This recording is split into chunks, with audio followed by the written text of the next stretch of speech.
सभी को जय सिया राम, जय सिया राम। और हम लोग उत्तरकांड में रुद्राष्टक की व्याख्या, अर्थ, भाव को समझने का प्रयास कर रहे हैं। हम लोग रुद्राष्टक की 1 2 3 4 5 11वीं पंक्ति में है। रुद्राष्टक खोल लीजिए उत्तरकांड में, दोहा संख्या 107 के पश्चात, और 11वीं पंक्ति है कि कलातीत कल्याण कल्पांतकारी सदा सज्जनानंद दाता पुरारी। कलाओं से परे, अतीत शब्द फिर आ गया। तो कलाओं से परे दो चीज होती है, कला और लीला। आप सब लोग समझते हैं। तो भगवान की जो क्रियाकलाप है वो लीला है। लीला समझते हैं ना, एक्टिंग। और हम लोग के जो कर्म है वो हमारे पिछले कर्म बंधन के परिणाम स्वरूप। तो इसलिए भगवान जो कर रहे हैं वो लीला स्वरूप उन कर्मों को कहा जाता है। वो उन कर्मों के बंधन में पड़ते नहीं हैं, पर इस जगत में जब आते हैं तो वो लीला ऐसी ही करते हैं जैसे कि वो कर्म बंधन में पड़ करके ये सब कर रहे हैं। क्यों? क्योंकि इस जगत के सिद्धांत को उन्हें सत्य सिद्ध करना है। तो कलाओं से परे हैं, कल्याण करने वाले हैं और कल्प का अंत करने वाले हैं। सदा सज्जनानंद दाता पुरारी, सदैव सज्जन लोगों को आनंद देने वाले हैं पुरारी, त्रिपुरारी।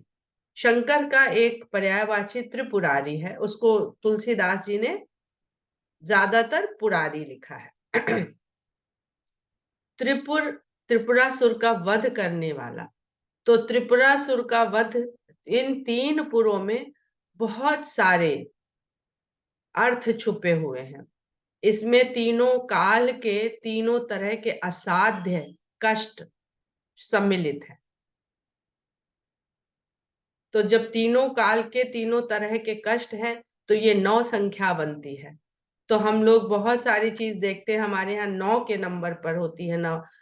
नवरात्रि होती है, नवान्न पारायण होता है। 9 की संख्या बहुत हमारे यहाँ महत्वपूर्ण मानी गई है, क्योंकि यह सबसे बड़ी पूर्ण संख्या भी है। तो सबसे बड़ी पूर्ण संख्या 3 काल के 3 कष्ट, 3 हमारे देव और 3 उनकी देवियां, 3 हमारे गुण जब हम इस संसार में शरीर धारण करते हैं। तो बहुत सारे सांख्य योग के अगर जाएंगे हम लोग तो बहुत सारी चीजें समझने में आती हैं।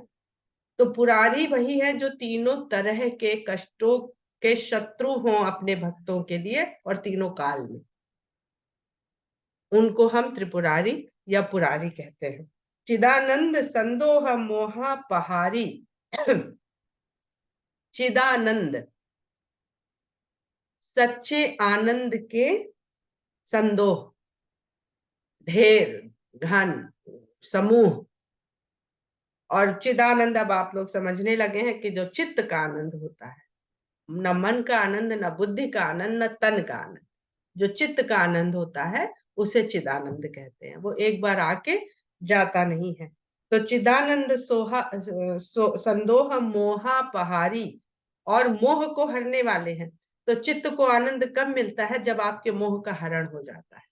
जब बालकांड में हम लोग पहुंचेंगे तो ये सारी जो ये स्तुति में बातें कही जा रही हैं, जो पर्यायवाची शंकर भगवान के दिए जा रहे हैं, ये सब आपको एक एक समझ में आएंगे।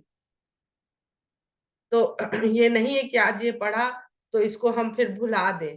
हमको ये सिद्धांत की तरह अपने इसीलिए तो बारंबार रामचरितमानस पढ़ी जाती है, या कोई भी शास्त्र बार बार पढ़ने को कहा जाता है। प्रसीद प्रसीद प्रभो मनमथारी, मनमथ के शत्रु। मनमथ यानी कामदेव, जो आपके मन को कामनाओं से मथ दे, उसके शत्रु हैं आप।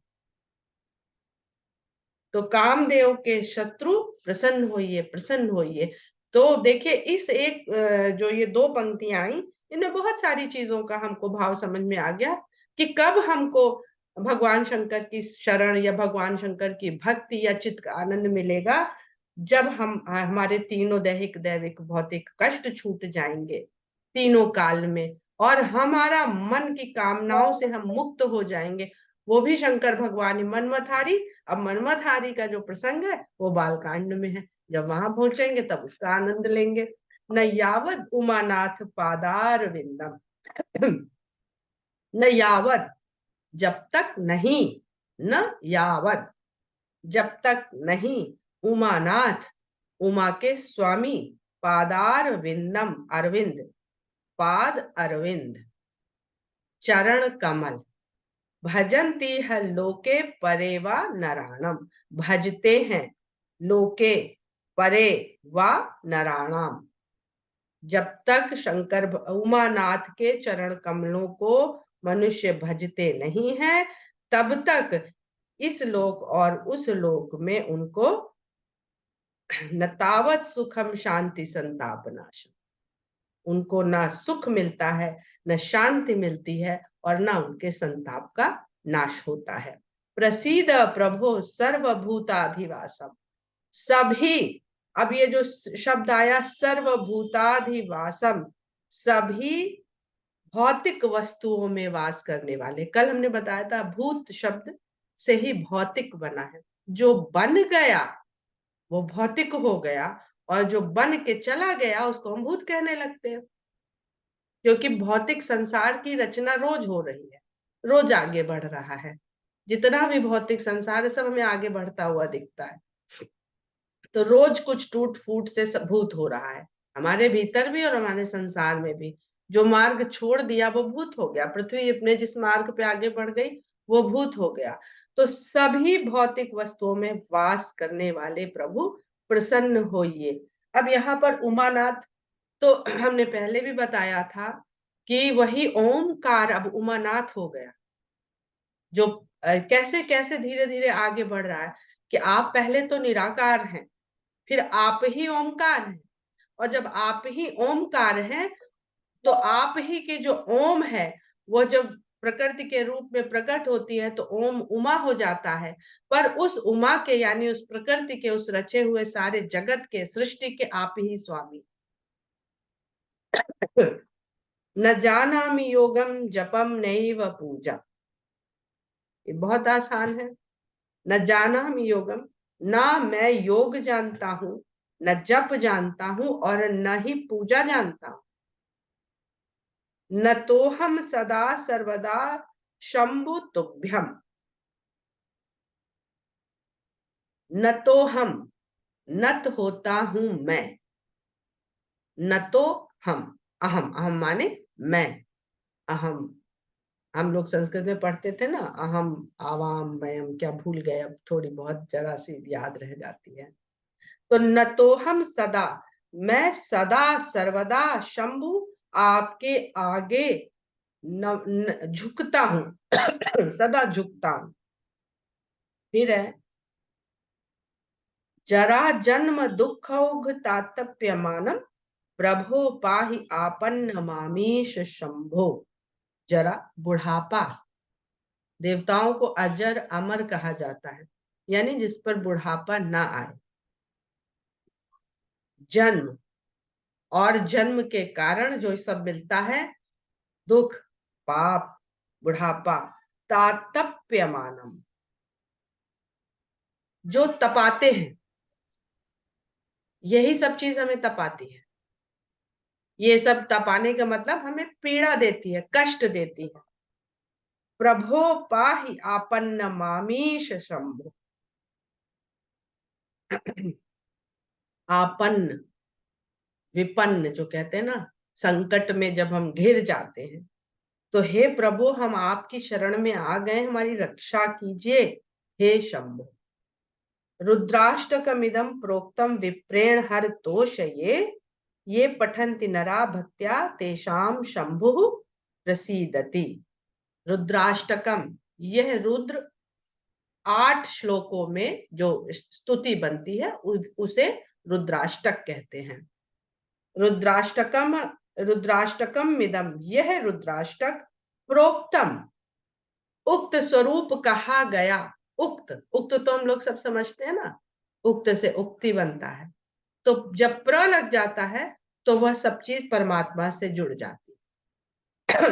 विप्रेण हर तोषे, यह ब्राह्मण हे हर आपको तुष्ट करने के लिए गाता है, गाया है।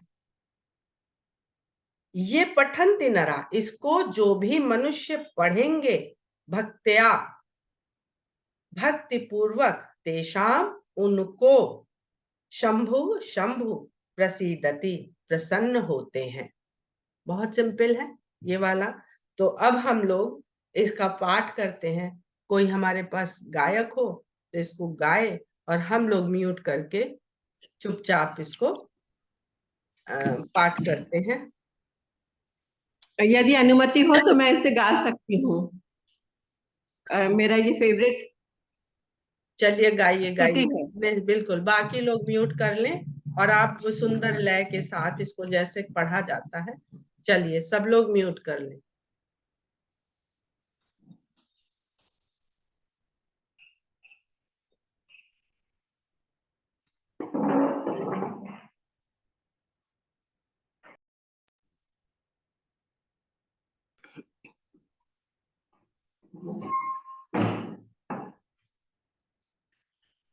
नमामि शमीशान निर्वाण रूपम विभुं व्यापकं ब्रह्म वेद स्वरूपम निजं निर्गुणं निर्विकल्पं निरीहं चिदाकाशमाकाशवासं भजेऽहं निराकारमोङ्कार मूलं प्रियं गिराज्ञानगोतीतमीशं गिरीशं करालं महाकालकालं कृपालं गुणागार संसारं भारं नतोऽहं तुषाराद्रिसङ्काश गौरं गभीरं मनोभूतकोटि प्रभा श्रीशरीरं स्फुरन्मौलिकल्लोलिनी चारु गंगा लसद्भाल बालेन्दु कंठे भुजंगा चलत्कुण्डलं भूसुनेत्रं विशालं प्रसन्नाननं नीलकण्ठं लयालं मृगाधीश चर्माम्बरं मुण्डमालं प्रियं शङ्करं सर्वनाथं भजामि प्रचण्डं प्रकृष्टं प्रगल्भं परेशम् अखण्डम् अजं भानुकोटिप्रकाशं त्रयः शूलनिर्मूलनं शूलपाणिं भजेऽहं भवानि त्रयः शूलनिर्मूलनं शूलपाणिं कलातीत कल्याण कल्पान्तकारी सदा सज्जनानन्ददाता पुरा चिदानंद संदोह मोहापहारी प्रसीद प्रसीद प्रभो मन्मथारि न यावत् मानात् पादारविन्दं भजन्ति लोके परे वानराणां न तावत् सुखं शान्ति संतापनाशं प्रसीद प्रभो सर्वभूताधिवासं न जानामि योगं जपं नैव पूजां न तो हम सदा सर्वदा शंभु तुभ्यं जरा जन्म दुःखौघतातप्यमानं प्रभो पाहि यापन्नमामीश शंभो रुद्राष्टकमृदं प्रोक्तं विप्रण हरतोषये ये पठन्ति नरा भक्त्या तेषां शंभुः प्रसीदति तेषां शंभुः प्रसीदति तेषां शंभुः प्रसीदति। बहुत बहुत धन्यवाद सीमा जी, आपकी बहुत सांस फूल रही थी, बहुत सांस फूल रही थी, आप पता नहीं क्यों। खैर हम लोग आगे बढ़ते हैं और इसके आगे का जो दोहा है, दोहा संख्या 108। सर्दी विनेता जी, मुझे भी सर्दी जुकाम बहुत तेज है इसीलिए। जी। सुनि बिनती सर्वज्ञ शिव, देख विप्र अनुराग, पुनि मंदिर नभवानी, भाई द्विजबर बर मांग। पहले भी नभवाणी हुई थी और ब्राह्मण के जो शिष्य थे उनको महादेव के द्वारा एक शाप दिया गया था। तो इस प्रकार की विनती को सुन करके, जो रुद्राष्टक के रूप में भगवान शंकर की ब्राह्मण देवता के द्वारा की गई, उस विनती को सुन करके सर्वज्ञ शिव सब कुछ जानने वाले भगवान शंकर ने जब ब्राह्मण का इस प्रकार का अनुराग देखा, उनकी विनती में जो प्रकट हुआ, पुनि मंदिर नभवानी, मंदिर में पुनः नभवानी हुई, आकाशवाणी हुई कि हे ब्राह्मण वर, आप वरदान मांगिए। जो प्रसन्न प्रभु मोह पर, नाथ दीन पर नेहु, निज पद भगति देई प्रभु, पुनि दूसर बर देहु। अब उनकी देखिए कहते हैं ना निपुणता, तो वो कहते हैं कि हे प्रभु, यदि आप मुझ पर प्रसन्न हैं और इस दीन पर आपका स्नेह है, तो आप मुझे अपने चरणों की भक्ति प्रदान करिए और दूसरा वरदान भी दीजिए। इससे पहले कि शंकर भगवान अंतर्धान हो जाएं, कि भाई वरदान मांगा और आपने ले लिया और हम अंतर्धान, तो उन्होंने कहा वरदान दीजिए, और दूसरा वरदान भी मांग दिया कि पुनि दूसर वर देहु, फिर मुझे दूसरा वरदान भी दीजिए। ये नहीं कि वरदान मांगने तो उसके बदले में भक्ति चली जाए, क्योंकि कुछ लेने के बदले कुछ देना पड़ेगा। तब माया बस जीव जड़ संतत फिरई भुलान, ते पर क्रोध न करिए प्रभु कृपा सिंधु भगवान। आपकी ही माया के वशीभूत होकर तो जीव लगातार भूला भटका फिरता रहता है इस संसार में। पहले उनको कह चुके हैं उमानाथ, तो कहना सब कुछ तो आप ही के द्वारा रचा बसा गया है, और जो महादेवी चला रही है इस संसार को, वो सब आप ही का तो रचा हुआ है और आप ही की शक्ति है, आप ही का उसमें सारा रोल है। तो इसलिए जो जीव जब इस संसार में आ जाता है तो वो आपको नहीं देख पाता है, माया के प्रपंच में भूल भटक के भटकता रहता है। ते पर क्रोध न करिए प्रभु, हे प्रभु उस पर क्रोध क्या करना। कृपा सिंधु भगवान, आप तो कृपा के सागर हैं। अब जैसे हम लोगों ने करवा चौथ शुरू हुआ और दे पटाखे और तरह तरह की शॉपिंग के लिए गाड़ियों से बराबर निकलना, और इतना प्रदूषण कर दिया कि दिवाली कैसे मनाएंगे। दिवाली के पहले ही दिल्ली में 500 के ऊपर प्रदूषण का जो लिमिट है, जो उसकी इकाई है, वो वहां पहुंच गई। तो भगवान ने कल बारिश करा दी आज सुबह कि दिवाली तो मना लेंगे, इन्होंने तो दिवाली पहले ही इतना प्रदूषण कर दिया है। तो हम लोग बहुत नालायक बच्चे हैं, बहुत नालायक हैं, और तो भी वो हमें बार बार दया करते हैं और कृपा करते हैं। शंकर दीन दयाल अब यही पर हो कृपाल, हे दीन दयाल शंकर अब इस पर भी कृपा कर दीजिए।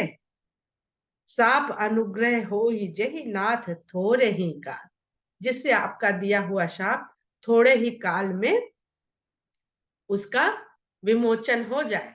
शाप तो आपने दिया, इसे भोगना पड़ेगा, पर इस पर दया करिए जिससे वो समय शाप का जो प्रभाव है वो शीघ्र ही इसके ऊपर से हट जाए।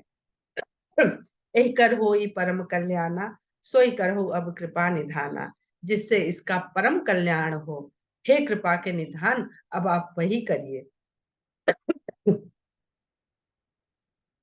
विप्र गिरा सुनी परहित सानी, एवं मस्तु इति भई न भवानी। तो शंकर भगवान और प्रसन्न हुए कि इसने अपने लिए तो खाली भक्ति मांगी, और अपने शिष्य के लिए जो उसके साथ भी छल कर रहा था, जिसके मन में इसके लिए भी कोई आदर और कृतज्ञता का भाव नहीं था, उसके लिए भी ये उसके कल्याण की कामना कर रहा है। तो विप्र गिरा, ब्राह्मण की वाणी को सुन करके जो परहित में सनी हुई थी, जो दूसरे के कल्याण में रची बसी सनी थी, भगवान ने तुरंत आकाशवाणी के द्वारा ऐसा ही होगा एवं मस्तु कह दिया। यद्यपि कीन है यही दारुण पापा, मैं पुण्य दीन कोप कर सापा। यद्यपि इसने बहुत भयंकर पाप किया था और उसी के कारण क्रोधित होकर के मैंने इसे शाप दिया था, तदपि तुम्हारी साधुता देखी, करी हूं यही पर कृपा विसेखी। तब भी तुम्हारी सज्जनता को देखते हुए मैं इस पर विशेष कृपा कर रहा हूं। ये तो उस शिष्य को भी पता चल गया कि ये जो कृपा भगवान की हो रही है, ये इन्हीं गुरु के कारण हो रही है। भगवान दयालु तो है, ठीक है, पर उस दया का पात्र मुझे गुरु ने बनाया है। क्षमाशील जे पर उपकारी, ते द्विज मोह प्रिय जथा खरारी। अब ये हम लोगों ने राम और काकभूषुंडी का संवाद याद करिए, जहां पर काकभूषुंडी को राम ने बताया है कि उन्हें कौन कौन प्रिय है। वो ऐसा तो सारा जगत ही उनका है, जड़ चेतन उन्हें प्रिय है, पर उनमें फिर कौन, फिर कौन, फिर कौन, फिर कौन। तो शंकर भगवान यहाँ डायरेक्ट कह दे रहे हैं कि जो ब्राह्मण क्षमाशीलता रखते हैं और सदा उपकार परोपकार में लगे रहते हैं, वो मुझे वैसे ही प्रिय हैं जैसे खर के शत्रु अर्थात राम। खर और दूषण का वध किया था भगवान ने। भगवान राम ने अकेले में बिना किसी को दिखाए, बिना किसी को बुलाए, केवल खर दूषण का वध किया है। तो जो दुष्टता के और दोषों के शत्रु हैं, उनके उनको मैं जिस तरह से प्यार करता हूँ, प्रेम करता हूँ, वैसा ब्राह्मण अगर क्षमाशील है और परोपकारी है, तो इस तरह से उन्होंने ब्राह्मण के गुण भी बता दिए कि भाई ठीक है, ज्ञान है, तपस्वी है, सब कुछ है, बढ़िया है, उसने ब्राह्मणत्व को, द्विज को प्राप्त कर लिया है। परंतु और भी गुण बता दिए उन्होंने कि ब्राह्मण का गुण है वो क्षमाशील होना चाहिए और परोपकार में लगा हुआ होना चाहिए। मोर श्राप द्विज व्यर्थ न जाई, जन्म सहस अवश्य यह पाही। अब मेरा श्राप तो व्यर्थ नहीं जाएगा, इसलिए ये 1000 जन्म तो अवश्य ही पाएगा। जन्मत मरत दुसह दुख होई। जन्मने, और देखिए हम उस दिन कह रहे थे ना कि जन्म के समय केवल माता को प्रसव पीड़ा नहीं होती है, उस शिशु को भी बहुत पीड़ा होती है। वो हम लोग भूल जाते हैं, इसलिए मगन हो जाते हैं। जैसे माता भूल जाती है ना थोड़े दिन के बाद कि कितनी पीड़ा हुई थी, और फिर दूसरी संतान को जन्म दे देती है, फिर तीसरी को, फिर चौथी को। अब तो आजकल परिवार नियोजन चल गया है, अन्यथा अगर वो भूलती नहीं तो वो बार बार संतान को जन्म नहीं दे सकती। तो कह रहे हैं कि जन्मने और मरने में जो असहनीय दुख होता है, यही स्वल्पौ नहीं व्याप्य ही सोई। इसको जरा सा भी वह कष्ट व्याप्त नहीं होएगा। कौने जन्म मिट ही नहीं ज्ञाना, सुन ही शूद्र मम बचन प्रवाना। किसी भी जन्म में इसका ज्ञान मिटेगा नहीं, हर जन्म का इसको ज्ञान याद बनी रहेगी। हे शूद्र, मेरे वचन ही प्रमाण है, इसको तू सुन ले। अब यहाँ पर शूद्र और ब्राह्मण का हमको पूरा सीधा सीधा परिभाषा समझ में आ रही कि किस तरह के आचरण करने वाले व्यक्ति को शूद्र कह रहे हैं। शूद्र शब्द बना है क्षुद्र से, ये कोई जाति नहीं है। क्षुद्र, नीची सोच वाला, छोटी सोच वाला, उसको शूद्र कहते हैं। सेवक तो बहुत ऊंची अवस्था में रखा जाता है, इसलिए शूद्र को सेवक और शूद्र को मिलाइए नहीं। सेवक भरत हैं, सेवक लक्ष्मण हैं, सेवक हनुमान जी हैं, ये सब सेवक हैं। तो ये सेवा धर्म कर रहे हैं तो क्या सब शूद्र हो गए? शूद्र यानी क्षुद्र, क्षुद्र बुद्धि जिसको कहते हैं, नीची छोटी सोच वाला, जो अपने लिए। तो जो लोग अपने लिए सोच रहे हैं खाली, सब क्षुद्र बुद्धि वाले हैं और सब शूद्र हैं। अगर इतना भी परोपकार है आपके अंदर तो आप फिर इस सीमा को तोड़ते हैं और ब्राह्मणत्व की तरफ बढ़ते हैं। क्षत्रिय जिस तरह से आप तोड़ते हैं, किसी को दान धन के द्वारा तोड़ते हैं तो वैश्य के उसमें प्रवेश कर जाते हैं, किसी की रक्षा करने के लिए आप अस्त्र शस्त्र उठाते हैं तो आप क्षत्रिय की ओर, क्षत्रित्व की ओर बढ़ जाते हैं। किसी को ज्ञान के द्वारा आप पापों से मुक्त कराने का सोचते हैं तो आप ब्राह्मणत्व की ओर बढ़ जाते हैं। फिर कहते हैं कि रघुपति पुरी जन्म तब भयऊ, पुनित मम सेवा मन दयऊ। और तुझे ये मिल क्यों रहा है ये अपॉर्चुनिटी? क्योंकि एक तो तूने रघुपति की नगरी में जन्म लिया, और दूसरे मेरी सेवा में जैसा तैसा भी मन तो लगाया। वो है ना कि भूमि पड़े जम जात है, उल्टो सीधो बीज, तुलसी मेरे राम को रीझ भजो या खींच। तो जैसे तैसे भी तूने मेरे अपना मन मेरे ऊपर लगाया तो है ही। पूरी प्रभाव अनुग्रह मोरे, राम भगत उपजे। तो अयोध्या में जन्मने का ये प्रभाव तुझे मिलेगा, और फिर मेरी कृपा के कारण तेरे मन में अब राम की भक्ति ही उपजेगी। सुन मम वचन सत्य अब भाई। शिव की भक्ति यदि अहंकार देती है तो हमें राम की शरण में जाना पड़ता है। रावण की कथा यही है, शिव की भक्ति ने उसे अहंकार दिया तो उसको राम ने उससे मुक्त किया। इस पर कभी चर्चा करेंगे, मेरा एक आलेख इस पर भी है। तो सुन मम बचन सद्य भाई, हरितोषण व्रत द्विज द्विज सेवकाई, अब जनि करहि विप्र अपमाना, जाने सुसंत अनंत समाना। तो उसको भी समझा रहे हैं, सीख दे रहे हैं कि अब मेरे वचन सुनो और इनको सत्य मानो। हरितोषण व्रत द्विज सेवकाई, ब्राह्मणों की सेवा का व्रत ही भगवान को तुष्ट करता है। अब जन कर ही विप्र अपमाना, इसलिए आगे से ब्राह्मण विप्र का, विप्र यानी प्रबुद्ध और विनम्र, वह व्यक्ति जो प्रबुद्ध हो, परम ज्ञान से जिसकी बुद्धि ओतप्रोत हो चुकी हो और उसमें विनम्रता का भी भाव, ऐसे ब्राह्मण की का कभी अपमान मत करना। और जाने सु संत अनंत समाना, संतों को ही अनंत भगवान के समान मानना। इंद्र कुलिस मम सूल विशाला, काल दंड हरि चक्र कराला, जो इन कर मारा नहीं मरई, विप्र द्रोह पावक सो जरे। इंद्र के वज्र, मेरे विशाल त्रिशूल, काल का दंड और भगवान विष्णु के चक्र के मारे भी जो ना मरे, जो इनकर मारा नहीं मरही, विप्र द्रोह, ब्राह्मण से द्रोह की अग्नि में वो जलकर भस्म हो जाता है। पर कृपया करके ब्राह्मण जनेऊधारी वेशभूषाधारी ब्राह्मण से ब्राह्मण मत समझे, वरना तो आज के सब ब्राह्मण सबको शाप दे दे भस्म कर रहे होते, क्योंकि कोई बचा ही नहीं है, इसलिए कुछ होता नहीं है। अस विवेक राखे मन माही, तुम कह जग दुर्लभ को कछु नाही। यह विवेक सदा अपने मन में बनाए रखना, तुमको इस संसार में अब कुछ भी दुर्लभ नहीं होगा। और एक आशीषा मोरी, अप्रतिहत गति हुई तोरी। इसके साथ साथ क्योंकि मैंने श्राप दिया है तो मैं उसका अब विमोचन कर रहा हूं, तो तुझे एक और आशीर्वाद देता हूं कि तुमको अप्रतिहत गति होगी। तुम जब जहां जाना चाहोगे, दूरी में भी और समय में भी।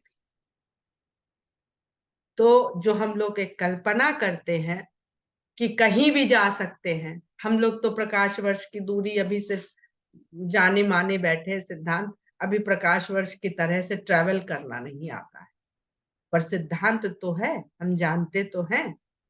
तो तेरी गति कहीं भी रहेगी, कहीं भी तू जा सकता है। सुन शिव बचन हरस गुर, एवं मस्तु इति भाग, मोहि प्रबोधि गयो गृह शंभु चरण उर राग।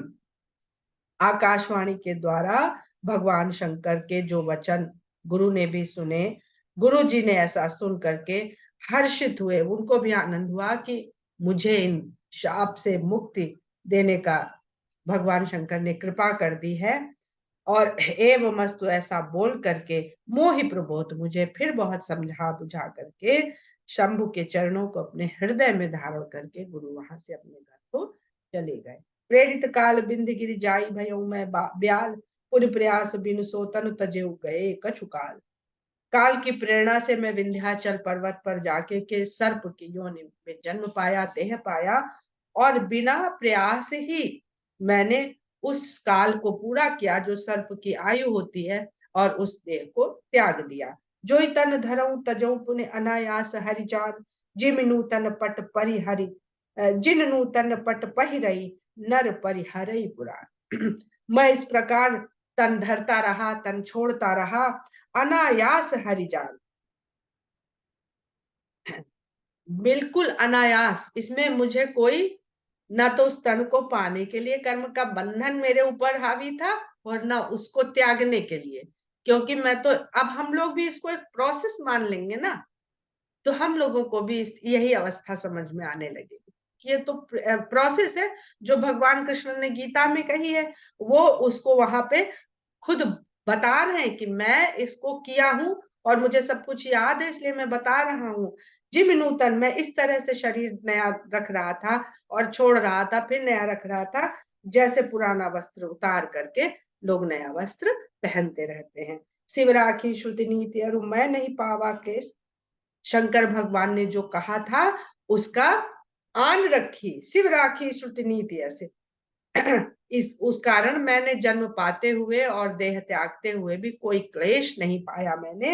यही विधि धरे विविध तन, इस प्रकार मैंने अनेक प्रकार के तन रखे और ज्ञान न गयो खगेश। हे खगेश, हे पक्षीराज, मेरा ज्ञान किसी भी जन्म में गया नहीं।